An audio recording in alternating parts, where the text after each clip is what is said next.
Hi everyone, it's Linda from LyndaCreates, and I have a project this week that I'm calling Bloomin Bag. Yeah. Anyway, it's a variation of the chenille stitching technique or the chenille sewing technique. I did this many, many years ago, and I've always wanted to duplicate it or replicate the idea because it was so cool. So let me show you what supplies you're going to need. First off, you're going to need 100% cotton fabric, and it could be prints and or solids. It whatever works together, preferably colors that kind of work together. But you're going to need, I don't know, fat quarter at least, or a fat quarter. You could probably use less than that because what I did was I made mine 8.5 by 11 because I'm going to use it to hold my iPad. So I just thought my Bloomin Bag will be for my iPad 8.5 by 11 with a very simple size to make. So I have, let me move this aside. I have this little sandwich here is 7 layers of fabric. So I kind of mixed it up, light and dark shades, but there's 7 layers. Okay, so I have those clipped together right now. I also have, this is 8.5 by 11. This one is 8.5 by 13. I gave myself a couple inches extra. It is going to be like a flap that comes over. So that's 13 inches. And I only have 2 layers because I wanted it to be different color. I may put little padding inside, or I may not need to. I'm not sure yet. Right now, the front's going to be the interesting part. And I just want to say, too, I did a lot of ironing for this project. Just saying. Okay. Other things you're going to need is on my website, you can download my template. It's a free template. It's the Bloomin Bag template, and it has these 1-inch squares. And I'll show you what they'll be used for next.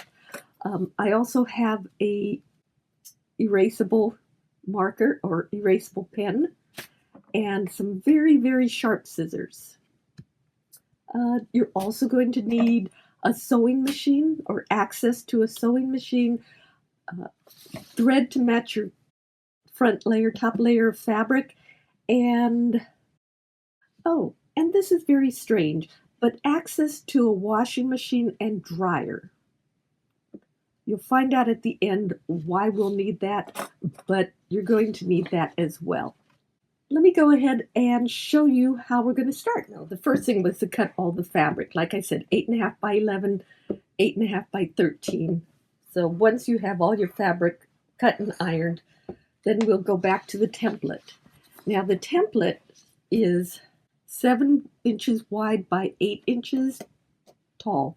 And you could decide how you want your pattern to look. And you'll see at the end what I mean by that, because you can use all of these squares.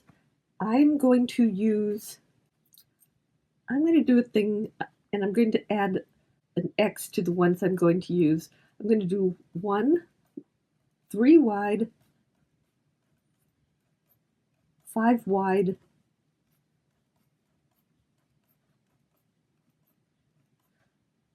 7 wide, and then I'm going to reduce down to 5 wide, 3 wide, 1 wide. So you can see the diamond shaped pattern I'm getting right there, and it'll make sense in a minute.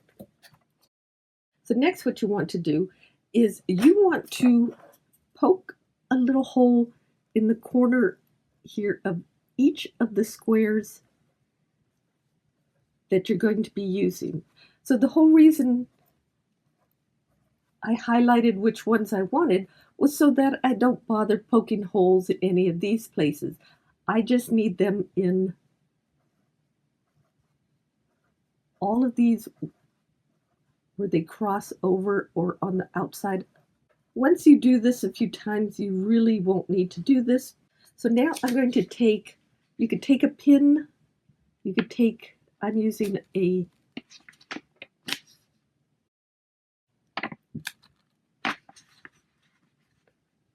die tool. Anything that'll poke a hole right in the intersection of those crosses. The main thing is you want to poke a hole and you want it to be right where they intersect. So now all the holes are in there. And now because the fabric is cut to 8.5 by 11, we could just lay this on top. So now we have it all pinned together with the fabric, my lime green. Now I'm taking my friction pin. I'm just adding a dot.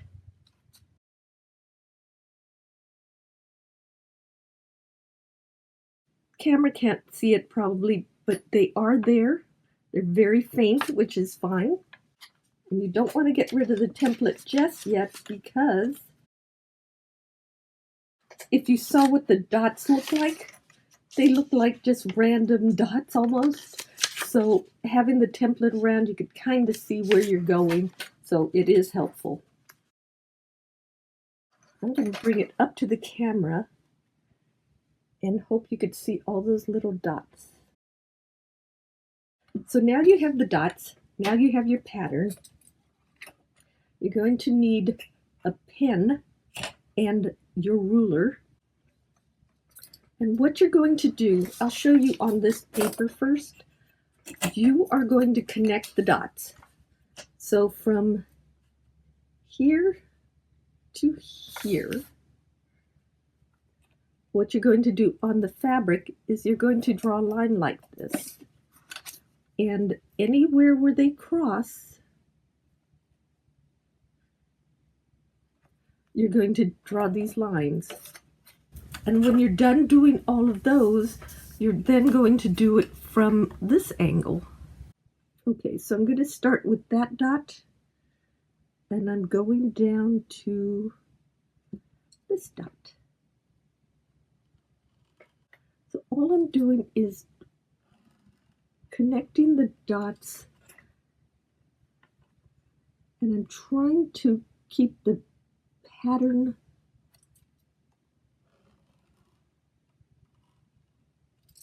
in my head of where these dots go. Like here, there will not be a square. And I'll show you in a second what I mean. Okay, so basically what I'm saying is, although there are dots here, there is no line needed to connect, like no line there, no line there. This goes 3, this goes 5, and there actually is no line there. So if that's a little confusing, I apologize, but as I go, you will see where the dots go. And if you draw a line and you don't need it, all you have to do is add a little heat and it takes it, the marker gets erased.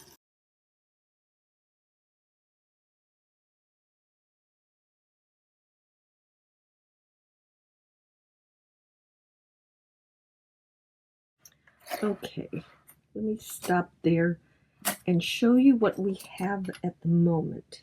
Here, let me bring it up. The edges look kind of weird because you have lines sticking out with nothing else, but you have to remember you're making the X's, not the squares. So what we do want to do is make sure we end the line where it needs to end. We don't, because we're going to use these lines as our stitching guide. Okay, so that does bring up another thing. Aha! One more thing we need to do is we do also need to do a grid, some horizontal and vertical connecting the dots.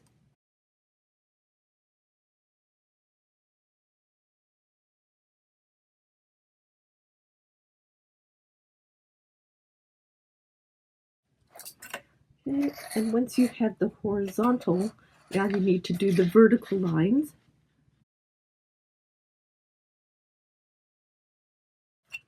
Okay.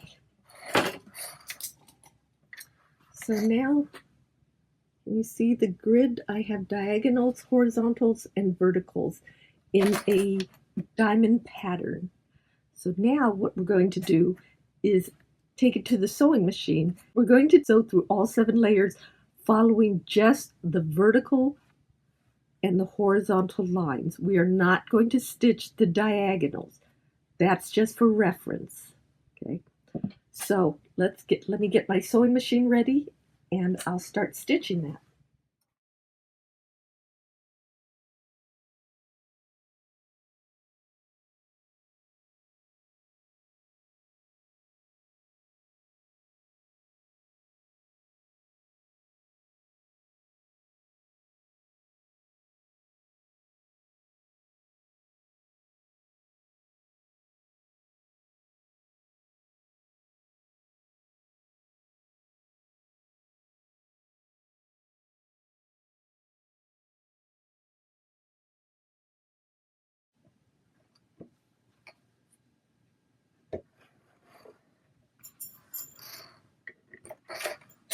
Okay, so that was the first row. I'm going to continue on with the other rows. So I've sewn all the horizontal and vertical stitches. There's a certain pattern. If you start with the widest row and you end it there, and then you start with the next widest row and you end it there, and you do the third widest row, well, I guess that's getting narrower, and then you do the vertical. And it all stitches together. Now the thing you have to do now is to clean up any loose threads that you may have. There it is. Now comes the fun part. This next part takes a little bit of care when you're doing it. You need a very, very sharp scissor. Okay. And what we're going to do is we're going to cut through the layers. Now you want to start, let me come in a little bit. You want to start in the middle where the X's are. I'm going to start right here just because. Okay. And the trick is you want to start cutting the diagonal to the point without cutting the point. And right now, all I'm doing is cutting through the top layer. We are going to cut through 6 layers. We are just not going to cut through that back layer. That's what's holding it together. So from the center point, you want to cut to the angle. But again, that was just the first fabric. Now I have to go down. Again, you want to be very careful.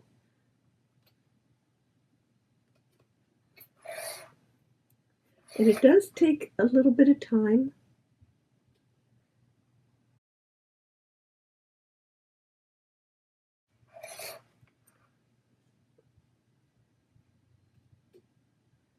And this works.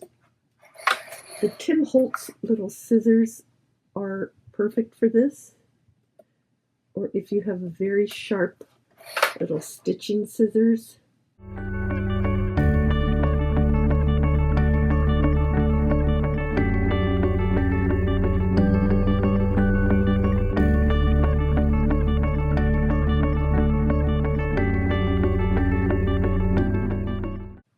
Just to be sure, the last color is dark green. Okay, so when we get to dark green, you need to be very cautious.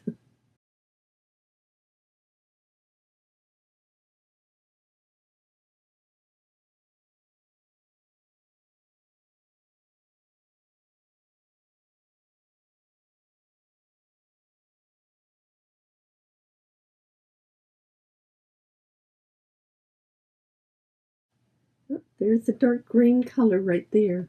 So now we know we're at the last layer. So when you put your scissor in, Make sure you feel only one layer of fabric that you're cutting.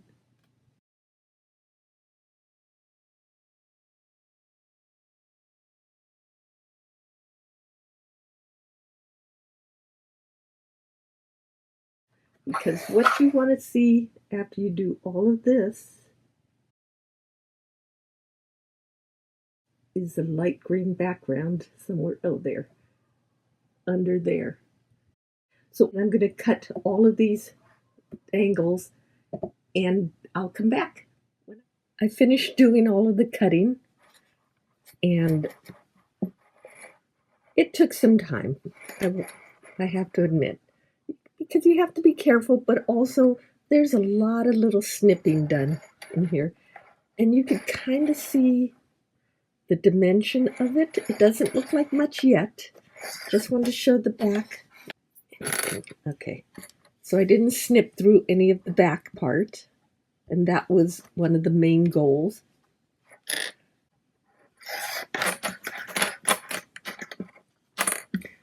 One of the things I did was I'm going to stitch around the sides, so I did draw a line to give me kind of a straight line to stitch. Before I move on, I just want to say this part is going to come down as the flap.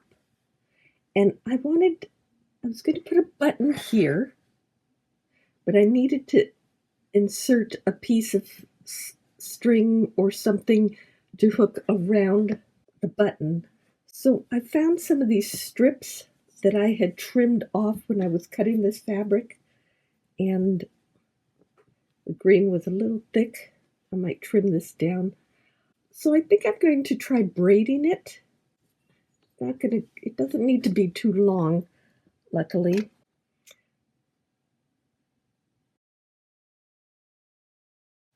So it's going to be something like that. One other thing I have to explain is this back fabric. I only have 2 layers, the blue and the green, and I may need to add one more layer of cotton fabric just to give it a little more substance.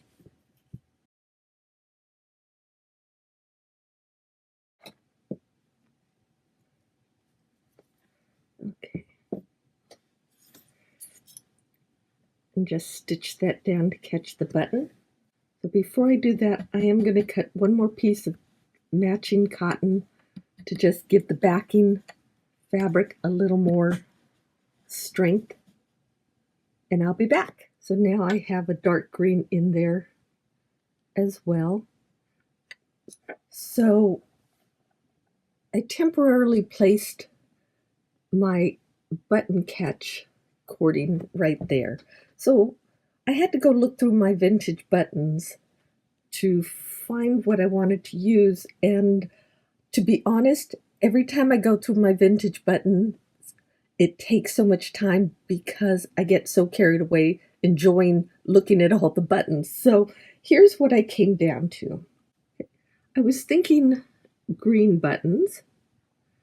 This is probably Catiline. Catiline? It's similar to Bakelite. Came out afterwards and they were able to get more colors. So this is probably Catiline. Kind of like that one. Here's another green one. This could be Bakelite because it is like the standard dark green color. So that one, a little dark. I also found, again, I think this is Bakelite. These are all the right size.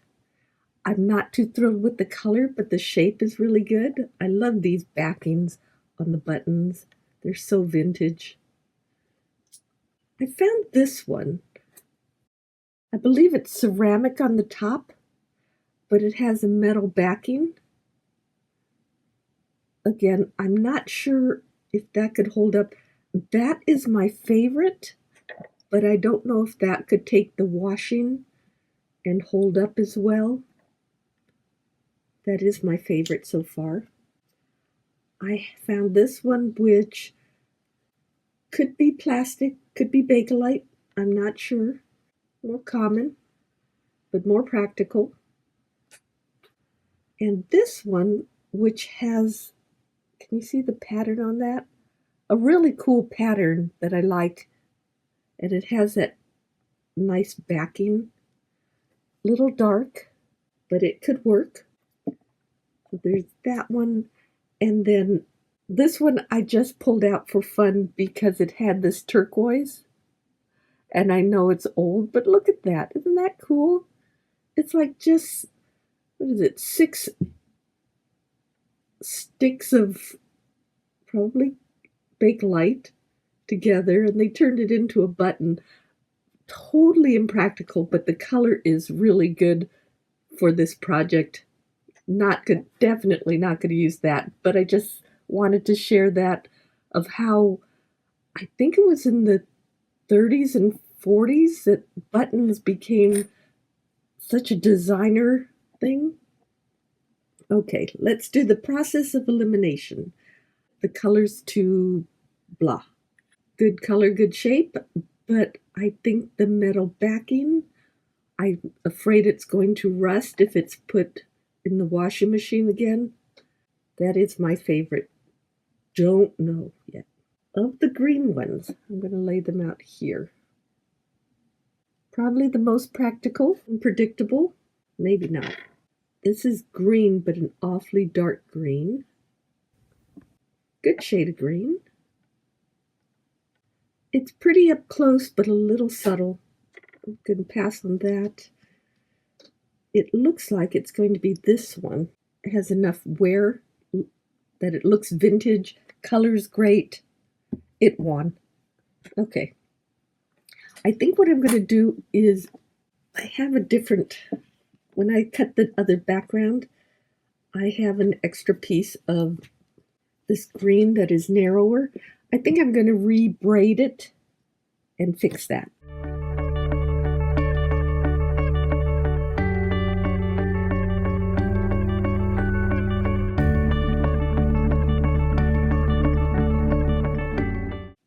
Okay. So what I'm going to do is when I sew this all together, I'm going to have and close this. Button goes there. I'm going to pin this down right now.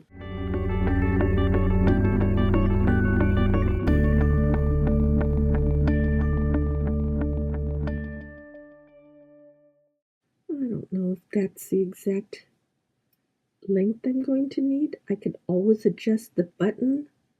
Okay, so now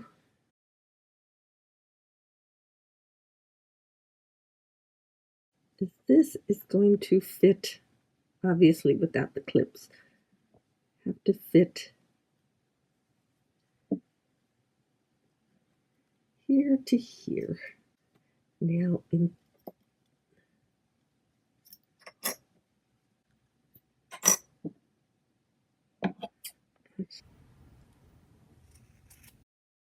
that's close to what I want. So the first thing I need to do when I'm starting to stitch it together is I need to sew this top edge first. The surprise part of this is that we're not turning any seams. We're leaving raw edges raw.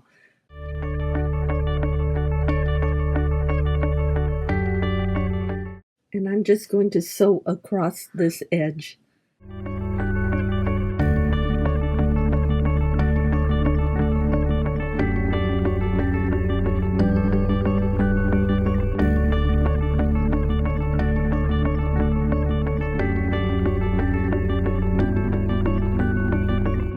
I decided to baste them a little bit.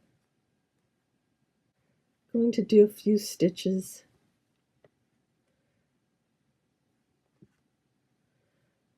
Just to hold not just the fabric in place, but the knot in place as well, or the braiding in place.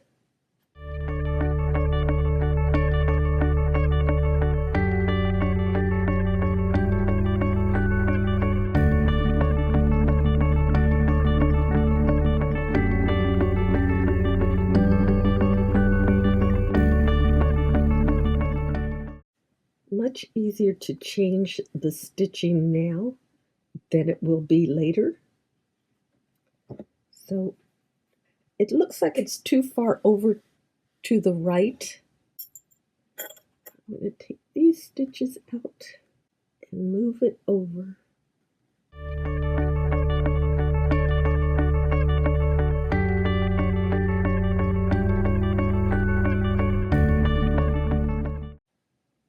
That's better. Set the button aside. Okay, I'm going to start sewing the edge. I'm going to start just on that side of the fabric.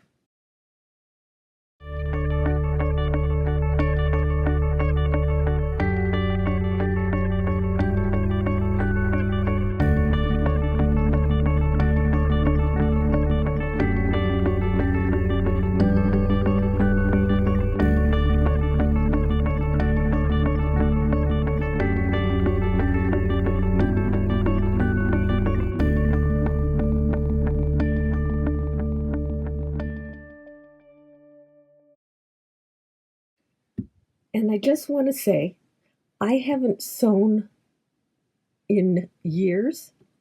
This is a great project for beginning sewers. It doesn't have to be perfection. You don't need a fancy sewing machine. This is just stitch everything together and hold it together. And again, raw edges are fine.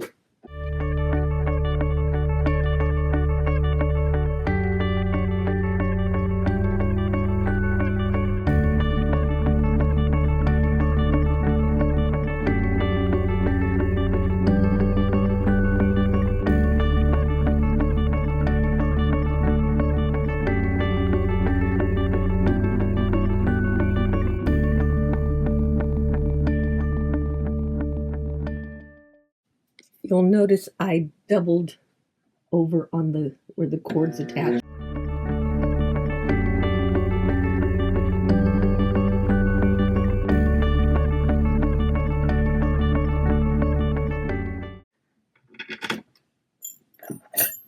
So here is the bag all stitched up, and yes, there are a ton of threads hanging out, but as a beginning sewing project for someone, this is so easy because it may not look like anything right now, but it's not finished yet. I'm going to take it up and give it a good wash in the washing machine. You can't hand wash it. You have to do it in the washing machine, and you have to put it in a very hot dryer. So a good suggestion I heard was to wash it with your towels, because there'll be some lint coming off of it, and you want it to be with something that could take the heat of a dryer at high temp. Let me go up and wash this, and I will be back to share. So I thought I'd do a little something extra. This is parchment paper, piece of fabric, and I cut out a little piece of Wonder Under, the fusible adhesive, and I put it on the back side. I still have the paper carrier sheet. Okay, so I'm putting it in the parchment paper so that if there's any overlapping stickiness, it won't get on my ironing press board. So just going to hit it real quickly with the iron. Just make sure it sticks to the fabric. I also did a strip of black fabric. I'm just going to iron it first so it's flat. I cut a piece of Wonder Under that's a thin strip to match it. I'm really just going to need this thin strip. I'm just using up scraps.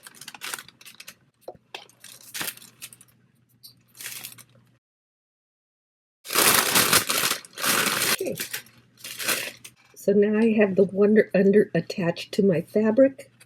So I have my Big Shot die cutting machine out. And let's see, I'll pull back a little bit. So I have a die that I designed called Making Faces. And it can make all different little faces or little heads with different hairstyles that you can then die cut into different colors. And it is a die, so it's designed for paper, but you can use it for fabric crafting as well. So I have my Big Shot machine by Sizzix.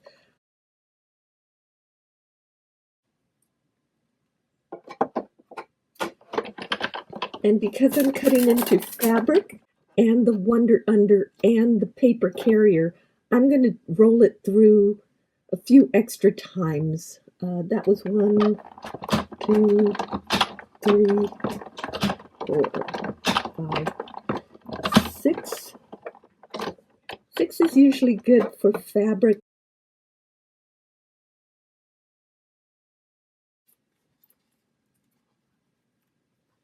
And you have fabric coming out. So there's your die cut. And what it does, it cuts two pieces. You have the face over here and you have the hair. So I'm going to keep the face part because it's done in this flesh tone color. So I'll set it right. I'll set it right there so you can keep an eye on that. Now I'm going to take the same die and I'm going to run it through again 6 times. 1,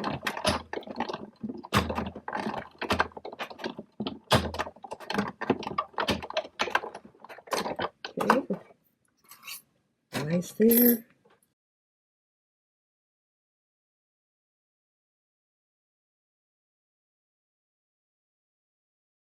Now when I gently separate it, I have, well, let me do it this way. Turn this over because you can see. So now I have the color of hair I want, the color of skin I want. That's the one I designed to look a little more like me. So I'm going to use that. The beauty of this thing is that because the seams are all, or the edges are all exposed, you don't have to worry about stitching it too perfectly on the edges. You do have a lot of threads left over, so just kind of clean that up.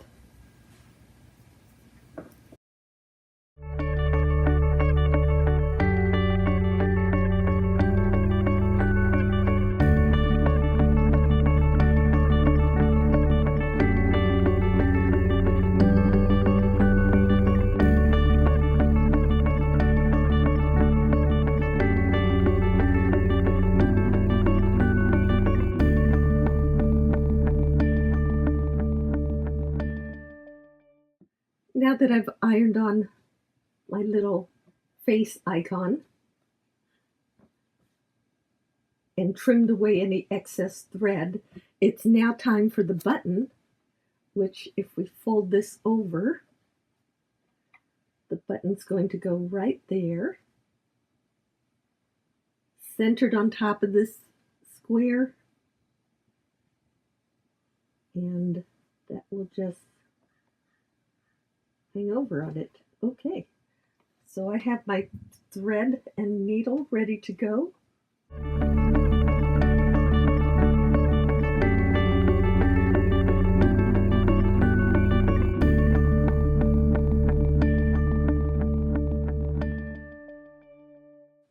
So I'm not pulling it really, really tight as I sew it on because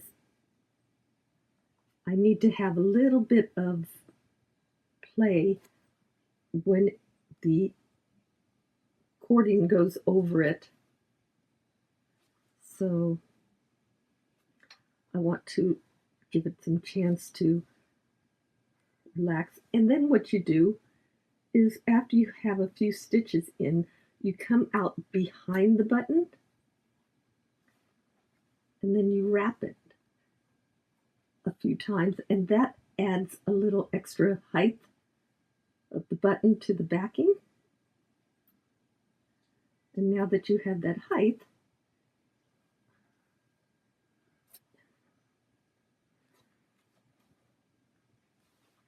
you could keep stitching, and you know there'll be a little bit of spacer.